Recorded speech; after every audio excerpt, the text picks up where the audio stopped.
In this interview with Candace Owens and Crystal Ball about African American representation, Crystal Ball tries to pull the race card on Owens, and then Owens just hits her with facts. Helped bridge the gap and make people more interested in having the discussion. Does it bother you that there's no prominent African Americans in the White House itself? Do you think that's important? Sure there is. Dr. Ben Carson's part of the executive branch. That's not true. You know that's not true. Notice how Ball is still trying to make this claim, despite being proven wrong. In the White House itself. Jaron is an executive with Jared Kushner. What is his role? He's a DAP, which is a Deputy Assistant to the President of the United States, which is the top tier. So that's not true. Who are other individuals in the White House? Well, I want to go back and answer your question. So one thing that we always speak when we speak to conservatives about is we have to stop believing in this illusion that because somebody is black, they represent my interests. We learned that lesson via Barack Obama. I mean, he was in the White House for 8 years and didn't do much for the black community. So I'm not interested in the color of people's skin. So I'm interested in what they do. And now just watch how she just tries to deflect here. Yeah. So I'm really interested in your perspective here. Yeah. So to you having, you don't look at, it is an administration that has more white men than past administrations have had. Yeah, but that doesn't bother you. You don't think that diversity is important? No, not at all. I think that we have to stop believing that diversity is the color of people's skin, because if you have the Black Caucus, for example, which didn't stand up and applaud when Trump announced that we had the lowest ever unemployment in the black community, that's concerning to me. So a big part of the conversation that we open is in making people understand that that's an illusion that the left has sold, that somehow because somebody matches my skin color, because somebody matches my gender, they have my best interest at heart, and that is completely fallacious. I have to ask about Kanye, because you two have been seen, photographed with, spend time with Kanye. I got a tremendous, we had to speak about him on the show, got a tremendous amount of attention from the media from a recent meeting in the Oval Office. How does he factor? Look, I feel like conservatives play this game that we go back and forth. If anybody who's famous starts talking in any way that conservatives like, we embrace them right away, and then sometimes we feel like we get burned later. They're not as conservative as we thought. Kanye has such a huge megaphone. He's obviously somewhat of a controversial figure as well, based on what he said in the past. Charlie, just start with you. I mean, how does he play into all this other than, I want to hear from both of you on this, but how does he play into all this other than just getting a lot of attention? You know what I mean? How is he changing the conversation? I'll be the first one to admit, I was your typical macroeconomic loving kind of conservative individual that wasn't part of the culture that, you got a high paperback in your bag. I know what I mean. I became a conservative based on reading Free to Choose and Ludwig von Mises. And I think it's amazing that someone like Kanye West is broadening the conversation. And it was Candace that opened my eyes to this. And I wasn't that I was resistant, but I was like, really, Candace?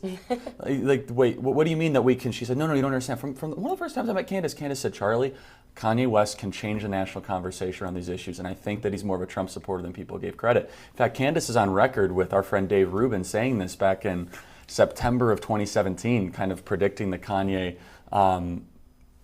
movement, I guess you could say. the Kanye movement. Kanye movement, yeah. I'm going to use that word, and I think that's true. I've sort of followed Kanye's career for a very long time, so when I was asked that question of who I admire, I said Kanye West, because he's always been, long before Donald Trump came down the escalator, it was Kanye West that's been the battering ram against political correctness, and I knew that someone with his personality wasn't going to be able to exist comfortably on the left anymore, because we are now being told what to think, how we have to think, who we have to love, who we have to hate, and that's not comfortable for anybody that's an artist, and their stranglehold on culture is really what Kanye is sort of taking a stab at. Now, I want to be clear, based off of my conversations with him, he's not a Republican, and I think that that's an important thing to distinguish and to make clear, distinction to make, because in many ways I've said I'm not a Republican either, but he is a free thinker and he values ideas, and unfortunately, if you believe in the ability to think and to have a dialogue, that is a position that's on the right today. So Candace, I do want to ask you about news of the day. Obviously, we have all these explosive devices that have been sent to prominent critics of this administration. Right. And in a tweet, you originally said you thought there was zero chance conservatives sent bombs. I think you took that tweet down. And this is the issue with these interviews. A lot of them, they just want to start a problem. They just want to incite hate.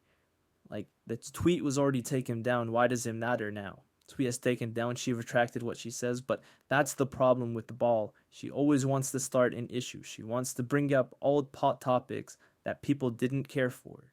Now she wants to start them back. She wants to bring them back up and start an issue.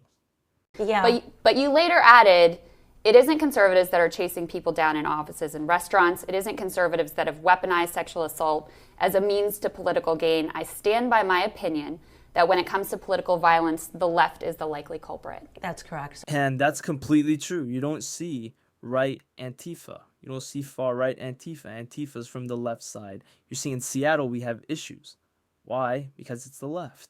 We've seen that. So you think that it was look the left or Democrats who sent these pipe bombs? I think we're all entitled to have an opinion. We don't have any facts surrounding this, and Twitter is a venue where you're allowed to express your opinions and beliefs. And but just to be clear, so that's not based on any facts. That's just your Of course, it couldn't belief. Possibly be based on facts. We don't have any evidence other than the fact that they're investigating it. But I'll go to Candace's. I do want to finish this by just saying that it is my belief, when you take a look at the conversation, the things that have gone on, and the increasing violence that's gone on, it has purely been a leftist tactic to stall things, delay the administration, and to fearmonger. So as a matter of opinion, I do believe that when we get to the resolution, the bottom of this, and we do have facts, we're going to see that this is orchestrated by the left, but by no means is that opinion rooted in any proof, because we don't have anything yet to go off of. I could certainly point to Charlottesville. I could point to other acts that happen. I could point to Dylan Roof. I mean, there's certainly acts of violence that have come from the right. But do you see how far back you have to go to do that? Charlottesville? That's literally starting at the beginning of his administration. Look at all of the things that have gone.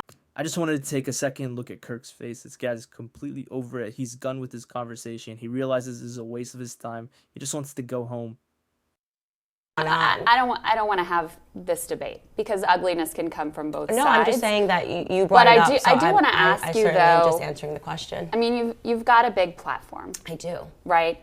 And you have a powerful voice. Thank you. And kudos to you for creating that. Thank you. How do you view the responsibility that comes with that? I view the responsibility of just being a person that maintains my ability to have an opinion, that I express an opinion. In no means did I say that I have just found the facts and this is related. Yeah. And I always reserve the right. You said there's 0% chance. Yeah.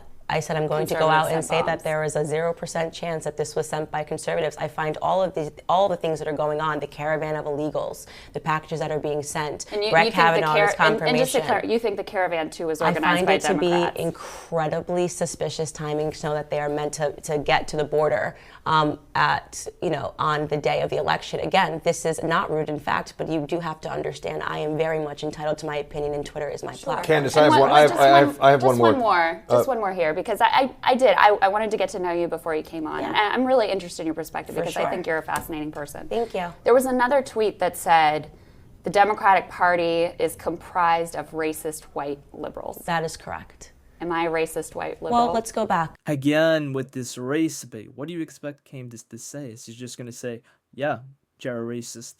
No, well, like, come on, man. This race baiting is just out of this world. Well, let's go back, and let's say, I will say this, that many people in the party are not aware of their own racism. Let's go back to an early part of this conversation where you said to me, are you concerned about the color in the White House? Why would you ask me that question? Because you speak about black issues. No, but why would you ask me? But let's get to really the nucleus of this. Why did you ask me that question today? Because why did you feel that I needed to be concerned about that? Because you're bringing a whole group of young African American leaders to the White House. Okay, so this is something that I talk about often, is that in many ways white liberals don't realize that you put on that the racism and the conversations that we have. So you're saying I'm a racist. You haven't let me finish my statement. You see what these guys do? They either play the victim or say that you're oppressing them. There's no in between. Either you're the victim or I'm being oppressed. Or I'm the victim, you're being oppressed. There's no common ground with them. And reminder, everything is about race. It's not just me as a person, you as a person, me as a dude, you as a dude, you as a woman, you as a woman. It's always about race. It's you as a black guy, you as a white guy. You keep cutting me off. Go ahead. Okay? The emphasis that you place is always on having a discussion about race. Okay? You guys are insistent on having a conversation about race and telling us that we should see, and implying that we should see race everywhere, and I don't agree with that. If you don't look at me according to the color of my skin, you would simply ask me how I thought that Trump was doing as a president. But instead, you try to drum up a conversation that's surrounded by race by asking me, are there enough black people in the White House? You're bringing a whole group of young black leaders to the White House. Color, so clearly I don't. That's something that's important to you. But why are you talking about? Then why make it that you're going to bring young black leaders to the White House? I mean, this is sort of absurd. Because the media, this is absurd. You're bringing this group to the White House. It's not absurd. I'm making perfect sense. You're just not following the logic. I just want to be clear. Yeah. I just want to be clear. I'm trying to be extremely clear with you. I know. bringing the black conservatives to the White House. But you view me as a racist white I think liberal. that you're not. First off, you put those words in my mouth, and you keep saying it. So I'm not. It. I said that the Democrat Party is comprised of racist white liberals. Is every person in the party racist? No, but you're not aware of the fact that you put these racist tones out into the media. This is why we have to bring the black conservatives to the president, because you create a narrative when you're on TV like you did today. Are you comfortable with? I'm going to have you on radio later because I have questions for you as well. But we actually have to get out of the segment now. Do you think that language is helpful, though? I mean, just in terms of the national conversation. Well, I could ask you, do you think it's helpful to ask me, just because I'm a black woman, if I'm comfortable with the amount of color that's on the administration? Do you think that that's helpful? I think it's helpful and interesting to know your perspective. It's not. It's you just trying to create an undertone that Donald Trump is racist, and it's wrong. Yeah. Okay. That to me is the reason why. Listen, no. I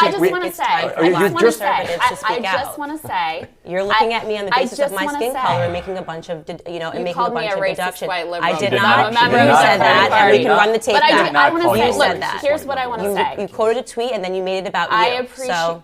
You were not added, but you were not added in that tweet. So do not say that I called you that, because that's dishonest. And we are on, TV. So you can run.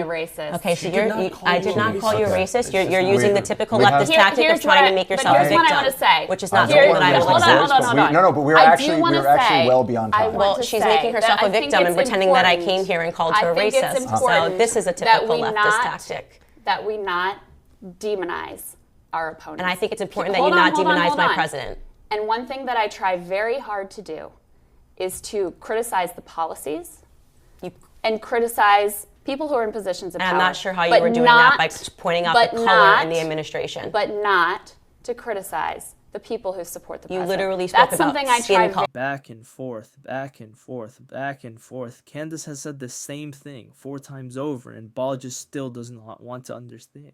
Very hard to do. But you're not doing a very good job of it. I think it's really important. I think it's really important that you be aware that just because I'm a black woman, you don't need to ask me a question as basic enough as saying how much color is in the administration. It's a problem to demonize our fellow Americans? I think what's problematic is that you are creating a simulation that is dishonest, that is accusing our president of being racist based off of the color of the people that are in the. That's exactly what you asked me a question. That's what you implied. Okay, I actually really appreciate you two coming in very much, and I look forward to getting to ask you some questions of my own at some point later on, and we're going to have to end the segment there. But thank you, and good luck at the White House today, and thank you for bringing young African American leaders into D.C.